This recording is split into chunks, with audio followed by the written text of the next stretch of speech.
पुरुषोत्तम मास क्यों आता है और क्या इसका महत्व है? इसमें क्या करना चाहिए, क्या नहीं करना चाहिए? ये लोगों के मन में एक स्वाभाविक प्रश्न आता है। देखिए, पुरुषोत्तम मास से नाम से ही विदित है, भगवान पुरुषोत्तम जो पुरुषों में उत्तम है, उन भगवान के व्रत अथवा पूजन अर्चन वंदन का जो समय है उसका नाम है पुरुषोत्तम अर्चन या पुरुषोत्तम मास। तो यह पुरुषोत्तम महीना जो है हर 3 वर्ष के बाद आता है, क्योंकि जिस माह में संक्रांति नहीं होती, संक्रांति कहते हैं सूर्य कोई एक राशि से दूसरी राशि में प्रवेश करने का जो समय है उसको संक्रांति कहते हैं। जैसे मेष संक्रांति, मकर संक्रांति आदि आदि। तो 12 सूर्य हैं तो 12 संक्रांतियां होती है 12 महीनों की। तो जिस माह में अमावस्या से लेकर अगले अमावस्या तक कोई संक्रांति नहीं आती है तो वह अधिक मास अथवा मलिक मास के रूप में भी कहा जाता है। मलमास इसलिए कहा जाता है कि जो तिथियां साल भर में बच जाती हैं, हर वर्ष में कुछ ना कुछ तिथियां बढ़ जाती हैं, और उन हमारे यहाँ 2 प्रकार से ज्योतिष की गणना, सौर्य गणना और चंद्र गणना चलती है। तो चंद्र गणना में कुछ तिथियां प्रतिवर्ष अधिक हो जाती हैं, और उन तिथियों को मिलाकर के जो संक्रांति रहित एक माह निकलता है उसको अधिक मास या मलमास कहा जाता है। यह महीना भगवान नारायण की अर्चना, भगवान की पूजा आदि के लिए विशेष हितकर और शुभ माना गया है, क्योंकि इस माह में शादी विवाह नहीं होते, यज्ञोपवीत नहीं होते हैं, अथवा कोई भी संस्कार जो हमारे मंगल संस्कार हैं उनके लिए निषेध किया गया है। तो उसका कारण यह है कि यह महा संक्रांति रहित है, इसमें केवल भगवत आराधन पूजन ही होना चाहिए। तो इसका विशेष महत्व है कि इसमें तुलसी का अर्चन करें, भगवान का सहस्त्रार्चन करें, 1000 नामों से पुष्प चढ़ाना, 1000 नामों से तुलसी चढ़ाना, 1000 नामों से तिल अर्पण करना, नित्य पुरुषोत्तम भगवान की अधिक मास की कथा सुनना, पुरुषोत्तम भगवान का अर्चन करना और गुरु मंत्र का ज्यादा से ज्यादा जप करना।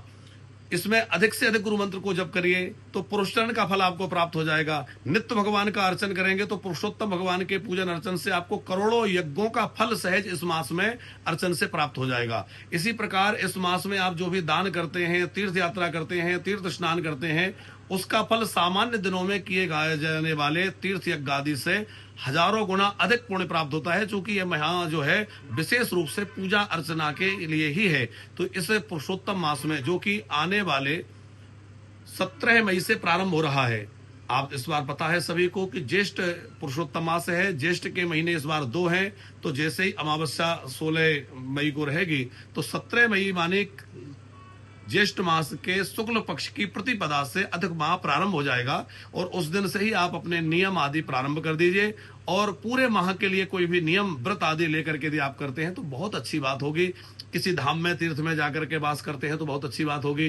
पूरा महीना आप नहीं जा सकते तो कम से कम 5-7 दिन के लिए किसी तीर्थ में जाइए, वहां अर्चन वंदन करिए, और अपने घर में भी रह करके नियमों का पालन करते हुए यदि आप इस पुरुषोत्तम मास में भगवान पुरुषोत्तम का अर्चन करते हैं तो ये आपके लिए बहुत ही पुण्यप्रद होगा। ये बहुत विशेष अवसर होता है, इसका लाभ अवश्य लें, भगवान का अर्चन वंदन करें। हर आस्तिक को, हर सनातनी को पुरुषोत्तम मास का विशेष आदर करते हुए इसमें विशेष पूजन अर्चन करना चाहिए। देखिए, जो भी हमारे यहाँ तिथियां, त्योहार, पर्व हैं, इनका अपना अपना हर किसी का कोई महत्व है। जब भी कोई पर्व आता है तो उस पर्व की सनातनियों को, हम भक्तजनों को, वैष्णव जनों को विशेष महत्व मानना ही चाहिए।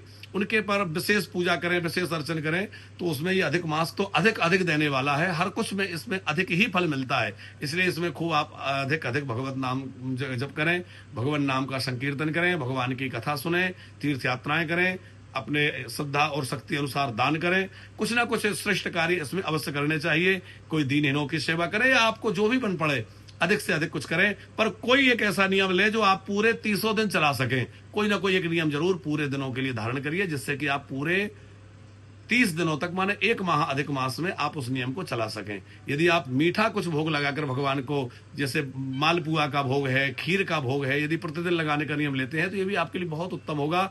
तो मालपुए के भोग का बड़ा महत्व होता है, खीर का बड़ा महत्व होता है। खीर मालपुआ जो यदि कोई पूरे पुरुषोत्तम भोग लगाता है तो उसको अनेक अश्वमेध यज्ञ का फल प्राप्त हो जाता है। तो आप इस पुरुषोत्तम मास में ये भगवान का पूजन अर्चन अवश्य